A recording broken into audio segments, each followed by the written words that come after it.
Good morning, everyone. Welcome all to the EasyPower Tuesday Refresher webinar series. My name is Jim Chastain. I work with the applications group here at EasyPower. And today's topic is what happened to the 125 kVA exception in the IEEE 1584 standard. As we all know, at this point, the standard was updated as of middle of December 2018. And there have been some changes that we've all been scrambling around trying to understand and even better, to see how they impact either our previous studies or the status of our facility. And one of those areas of consternation is what's has been referred to as the low voltage exception. And so that's why we're talking about this today. Would like to start with some poll questions, if you don't mind, because as much as anything else, I'm interested in your opinion. And the first one is, previously, how did you apply it in the studies that you've conducted under the 2002 version? So if you would please participate in the voting. And again, this is there's no obligation involved, and there's certainly nothing attached to whatever your vote is. I'm just more curious in terms of how people dealt with it in the past. And by all means, feel free to comment or send information in the questions chat box. May not be able to get to all the questions today, but anything that's open after we close out the session, we will respond via email. So let's give this another 5 seconds. And here's how folks have weighed in on this. Interesting. All right, so here's my other question is, in your typical study, how many buses are affected by this state of affairs, the low voltage, low current, low energy? Now, one thing I want to emphasize as we get into this discussion is that this is not a company policy. This is not an EasyPower recommendation series at all. It's strictly just a discussion of possibilities, and the reason for doing this is to hopefully expand your ability to deal with the real world where the rubber meets the road in this area. So here's how people have weighed in on this. And I appreciate, and the point that I guess I was trying to glean from this is how weighty, how much effort that this discussion applies or affects the studies that you work on. So thank you very much for that information.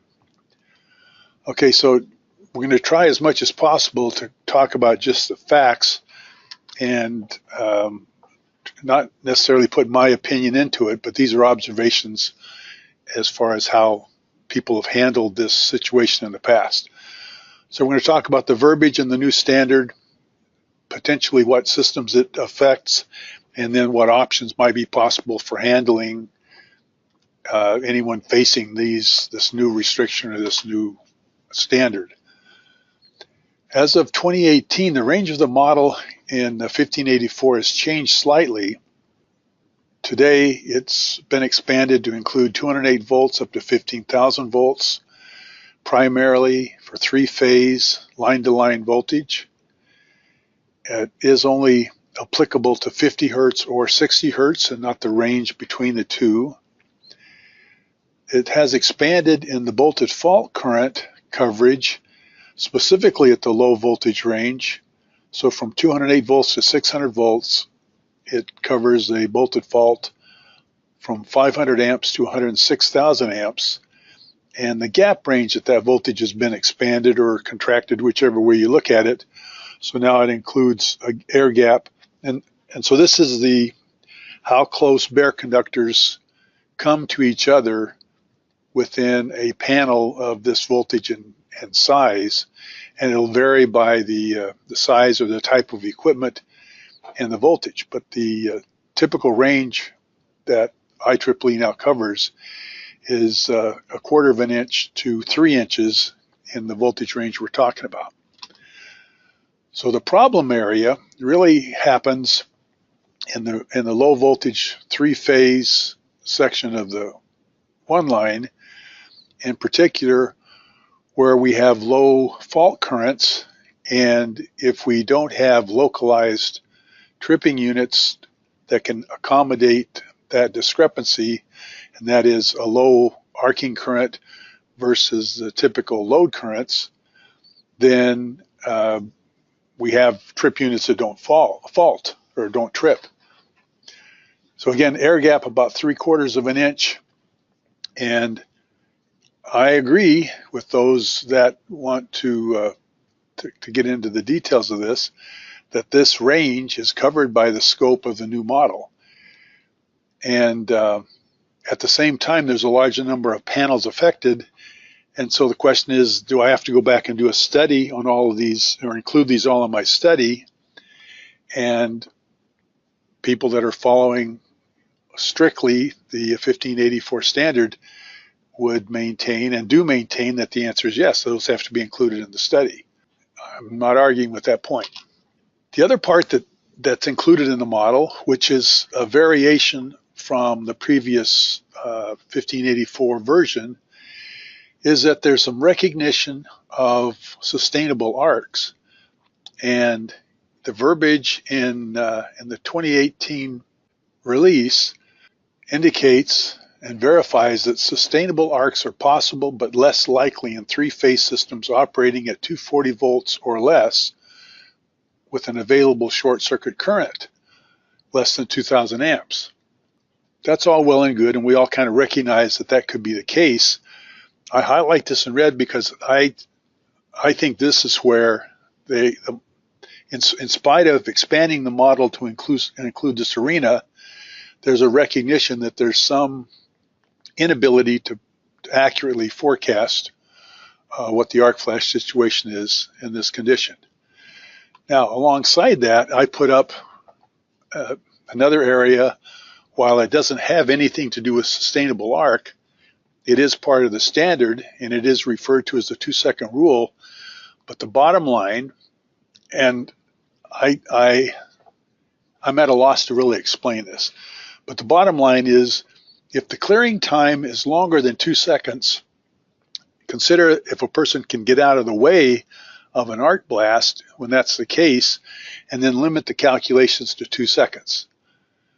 Okay, I get that, but if the person can't get out of the way, if they have limited egress, or they're in a bucket or a cubicle where it's small and you don't have a lot of movability, then use engineering judgment when you apply the 2-second rule.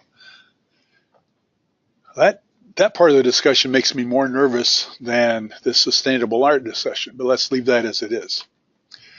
Now, if we look at NFPA 70E, which again is the document that tells us where to apply it, where to apply the standard, they reiterate this same verbiage about the 2-second calculation if there's not a known protective device, or a 2-second calculation as a minimum, as a reasonable maximum for for time calculations.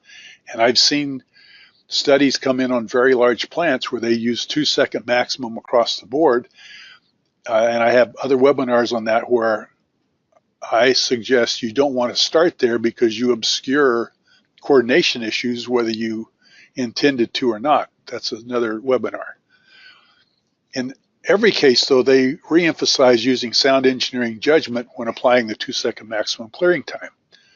Again, the standard doesn't compare or doesn't involve 2-second rule versus arc duration. I'm just putting them together as, if you will, a devil's advocate on what I consider to be wiggle room in this low energy end of the spectrum.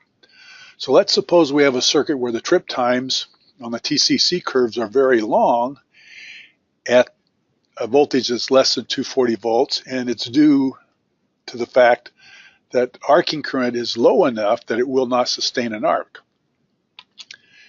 Now, to support this way of thinking, my my approach, there is a clause in the introduction of the NFPA, excuse me, the IEEE standard that says there are alternate calculation methods for system parameters that fall outside the range of the model. Well, technically this falls inside the range, so I'm smudging the rule here a little bit, but let me continue. However, no particular recommendations can be made because there are other application details, such as voltage fault current levels, voltage, gap length, frequency, number of phases, etc. And the user is advised to properly research alternative calculation methods and their application viabilities. So that's where I'm headed. I want to talk about the options I think that facilities engineers and engineers doing analysis, arc flash analysis in this end of the spectrum. And the bottom line, and what I'm trying to make available here, are the facts, if you will, the test results that sustain taking an approach other than strictly down the 1584 guidelines. Okay, so first thing I point to is the IEEE C2, the National Electric Safety Guide. In Table 410, they show a PPE guide based on table values. Let me just jump ahead and look at that. So if you look at 410.1, they have basically anything in the 250 volt range or less.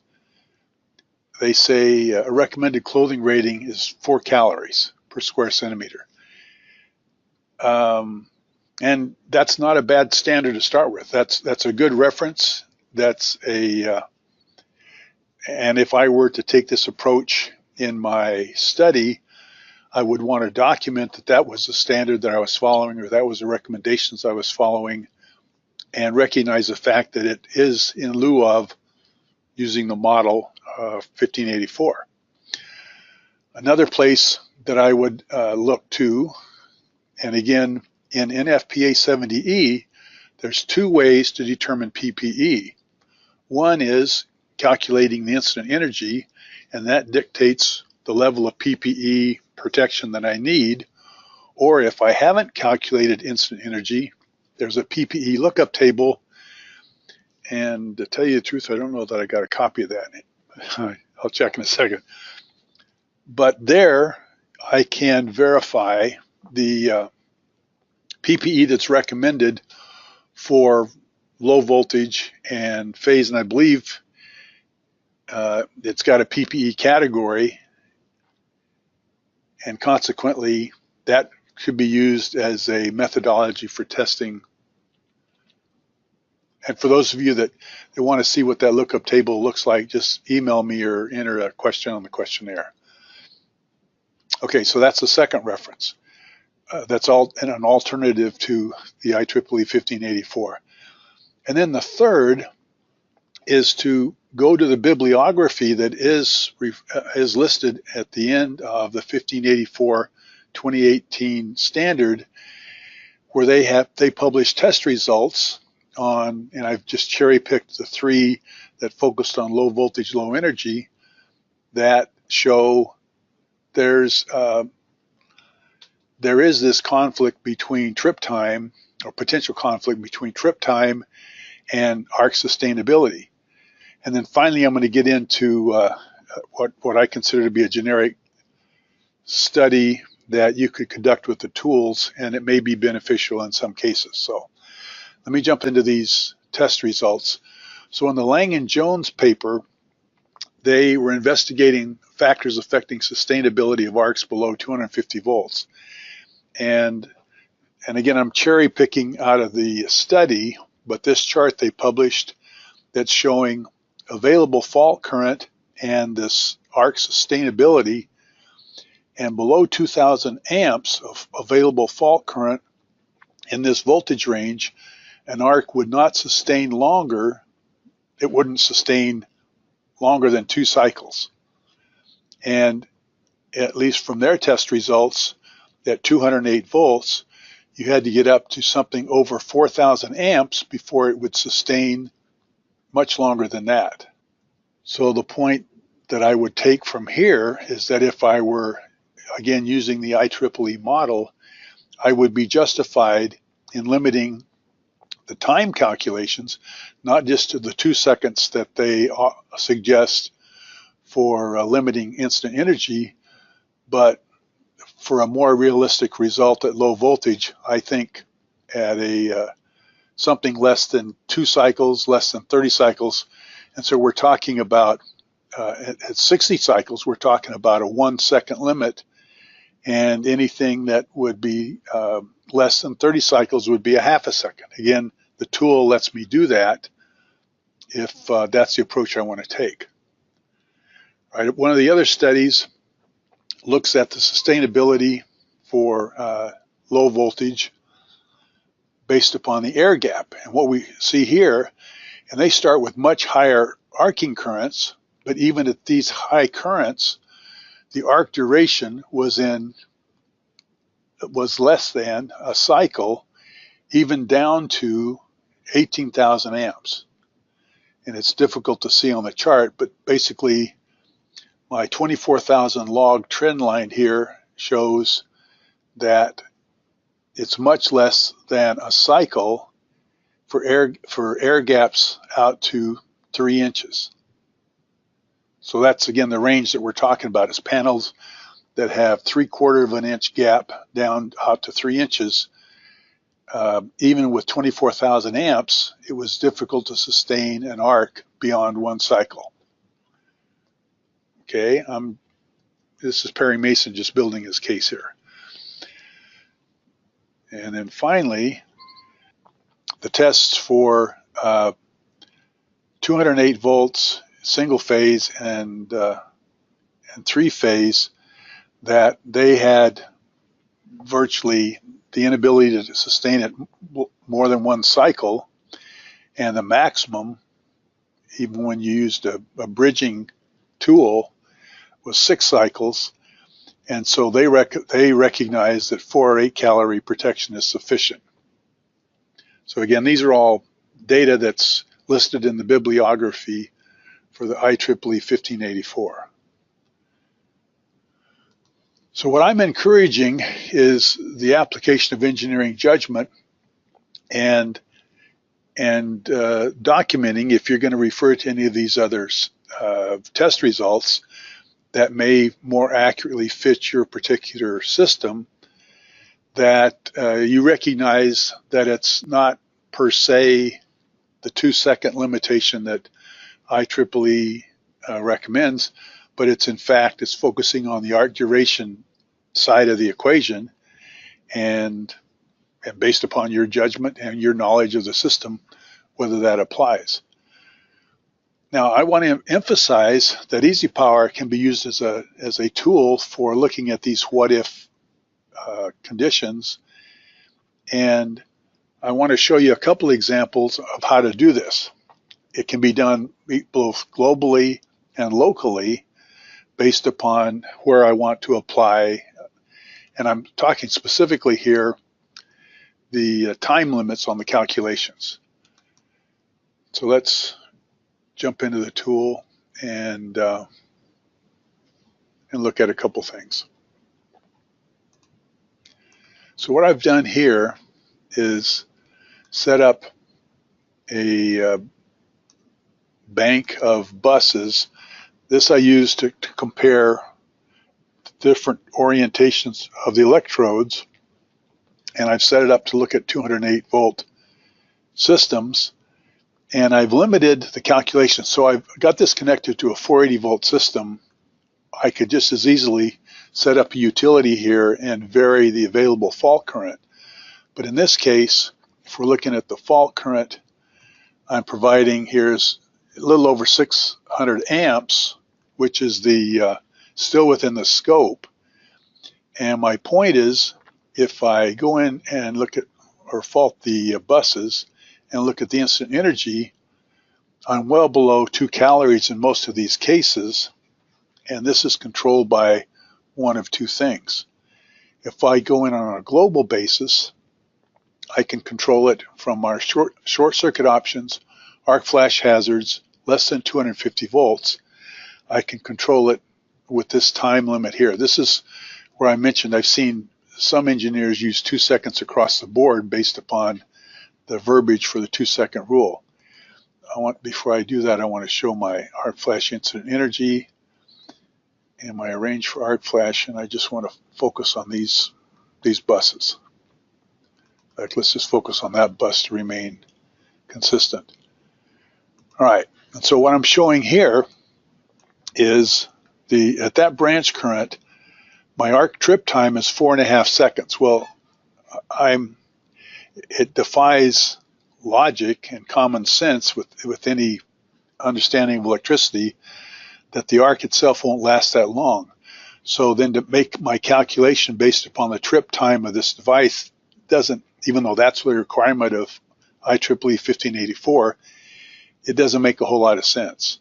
So if I want to stay within the bounds of the 1584 standard and say, okay, well, let's just apply a 2-second rule, I can see now that my trip time now is limited to arc time is limited to 2 seconds, and that brings me down to less than 1 calorie, which is fine. I mean, it may serve the purpose as far as protection, because let's say my electricians wear 4-calorie protection anyway.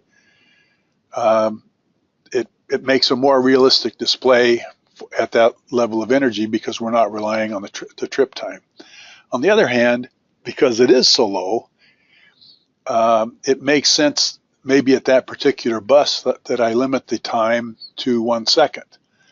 And so if I go back to my database edit and I go into the bus dialog box and look at the arc flash hazard, rather than rely on the trip times and the global option, I'm going to say, okay, well, for this bus, I want user defined time, and I want this to be 1 second based upon the studies that I've just seen. And now when I go back and limit it to 1 second, go to short circuit focus, let's pick out this bus. Again, I still have 600 amps, and my instant energy now is less than 1/2 calorie. Okay, I may be beating this into the ground, but my point is, it's not only is it more realistic in terms of what's happening for arc sustainability, it in fact resolves this discrepancy between the model and what's going on in my system. Now I can do that on a example basis. What if, let's say I had a series of different bus orientations and I wanted to apply these same examples or experiments too. And so each one of them, let's fault them. I've got it set up for 600 amps. And if I look at the instant energy, again, most of these are set up for, I think, the 2-second time. Yeah, most of them are set up for the 2 seconds, except for the one bus that I restrained to 1 second. Okay, now it's less than impressive with these low energies because maybe this is trivial because of what I set up here. But in fact, the question comes up, what happens if I have 2,000 amps? And now, let's see if I can do that on the fly here. Let's say I make available a bunch more current, and we look at, all right, so now I have something considerably more than 500 amps. And if I look at on a what if basis, if I look at my system, I can see my instant energy now based upon, well, now my trip time is adequate in this particular case, and some of my instant energy are going out to in excess of 2 calories. It's the only thing So in this case, the breaker that I had set up is sufficient for my protection. And although this is a poor example, what if that breaker wasn't there? And I could do that with, let's just take it out.